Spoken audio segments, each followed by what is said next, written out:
Alright guys, I'm back. It's winter, so that means I'm gonna get back on this YouTube thing. And today, what I'm looking at doing is, I got the sled in the shop here. Finally got it home. I was just waiting on finishing up my sled deck. I had to give it a new coat of paint and put some new lights on it and stuff. But we did that, that's all done, and now we got the old girl home here. And now, today, what we got here is a nice little package from Zbroz. So, I bought this from MB Suspension in Alberta. Kind of emailed him, told him what I was looking for, and this is what he recommended. So it is a spring kit.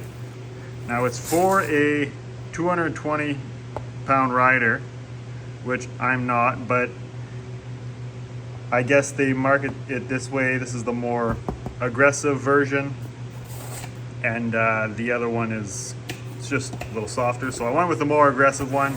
Not that I'm going to be hitting any big jumps or anything, but I figured, you know, why not?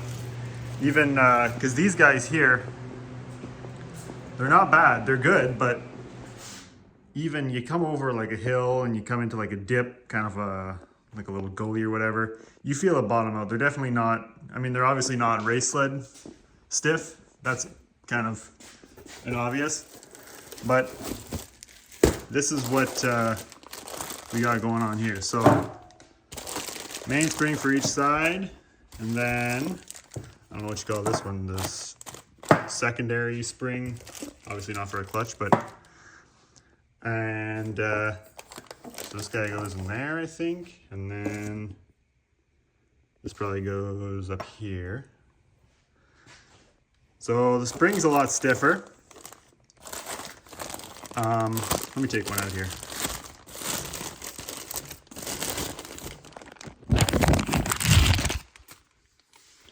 So spring's obviously a lot thicker and bigger,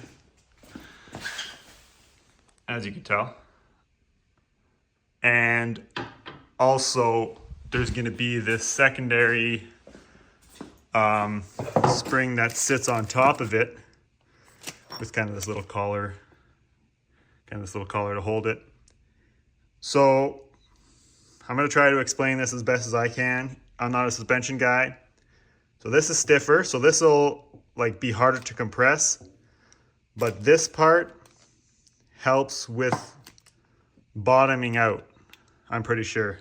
I probably should have read this before I tried to explain it, but anyways, this will be stiffer, but this will help with bottoming out. Once this compresses a little bit, then this kind of compresses, and it's supposed to be plusher, but also stiffer, I'm pretty sure. Anyway, that's what I think they were saying. So that's what we're gonna do. We're gonna take off these guys here. I have these guys cranked down all the way down here, so I can try to get these a little more, I guess preload is what it's considered. But anyways, I'm gonna take it. I'm gonna see how it stands. I'm gonna do one, kind of compare the two, and then put them both on and see what the difference is. Ignore this Jeep body that's in here. That's another thing I'm working on. That's kind of my winter project. But yeah, so let's work on this guy and get going on that. So I'm not an expert on suspensions, but this is, you know, the shock. It's I loosened this off just a little bit. It's not all the way at the top, obviously. But I don't think it should be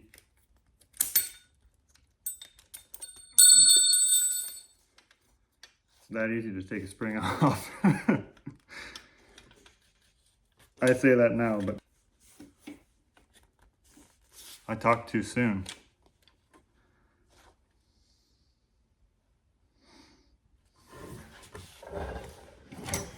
Stay with me. Stay tuned. Stay tuned.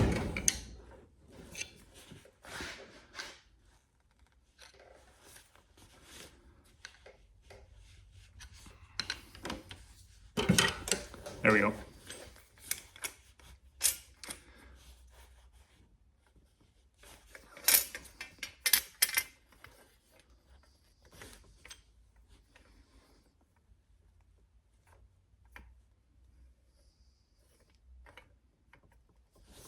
This is one of those things that make you feel like an idiot.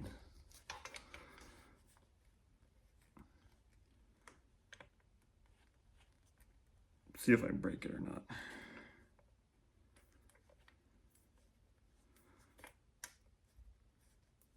Then I just need to get it past up here like that, and then pop it off. There we go. Okay, that's the shock disassembled. Now, this spring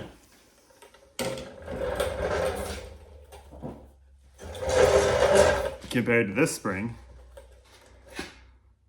well, actually, I could probably, this is probably the better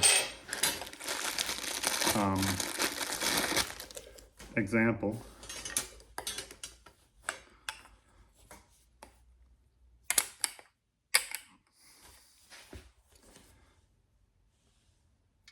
So this spring compared to this spring, a little longer, as you can see, but a lot more thick on the mainspring than this guy. And I don't know if this is a good angle or not, but this one's thicker, this one's not as thick.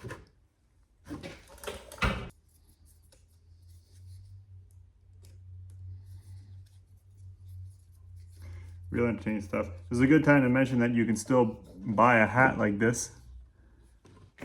A nice toque. I have a few baseball cap style hats, and these in gray or black. Very comfy. Wintertime's coming around the corner. Also Christmas, you know. Everybody that loves hats. Okay, so this comes off. You're not actually disassembling anything, you're just taking it off this little piece there. So that's good to know. So now we're gonna put this guy. I should also mention I don't know what I'm doing. I think I already said that. So that goes on.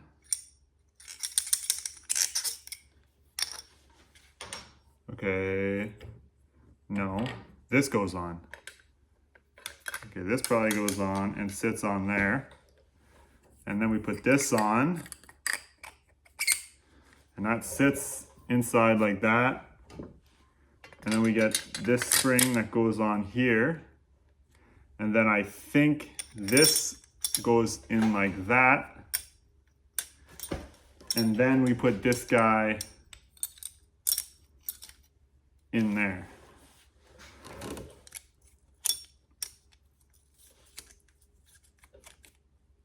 I think.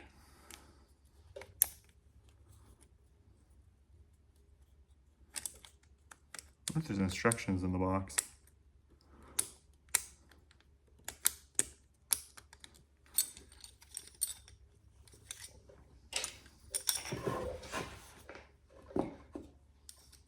Don't worry guys, I'll get there. I'll get there. No, that's kind of too small. So this must go in here somehow. I wonder if I need to... Again, I should probably see if there's instructions in the box, but I don't think I'm gonna.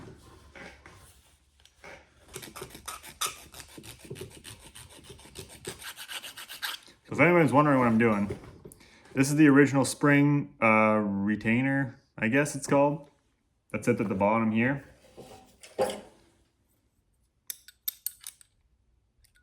Spring sits on so it doesn't slide off the bottom.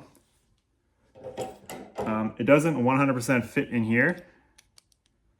So I'm just to say sanding off around the lip, here, just to make sure it fits in there a little better. And once I do that and I stop hitting my finger, hopefully it'll fit. I'm pretty sure that's correct. So we got our spring, or shock, we have our helper spring, we're going to call it. And then we're going to put this kind of collar down, big end up, to have our main spring come through there, sit on there. And then we're going to have our smaller aluminum collar. This one's plastic, I think. This one's aluminum. That's going to sit up there onto that spring.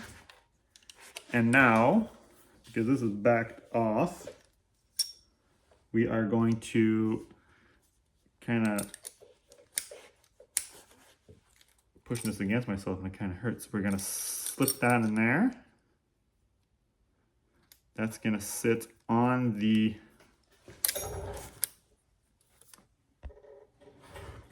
that is going to sit together, and we're going to kind of, because we did our little bit of clearancing, I just need to push those guys together. If I ever need to take this off, it's going to suck. And there we go. So that's going to go like that. That's going to go like that. I'm going to tighten this up a little bit.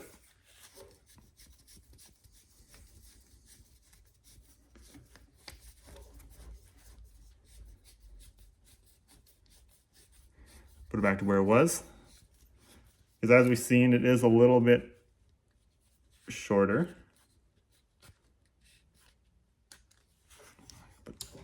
Put this little bump stop back to the bottom. And there we have it. And it looks a lot better. And hopefully it helps with what I need it to do. Also, we're gonna put this little guy back on. This little red knob. And put it back on the sled and we'll call it a day. Actually, we gotta do the other one, but you guys probably don't want to see me do two shocks. I'm just gonna throw them both on, do a little wiggle suspension test, see how it does. And I guess give a final thought. I can't really test it. There's no snow. There's a little bit of snow, but there's definitely not enough to be testing this thing. And hopefully this is what I'm looking for. Because it's a lot cheaper than buying whole new shocks, I can tell you that. And if all I needed to do was get some new springs, then hey, I'm happy with that. So yeah, that's that. Stay tuned.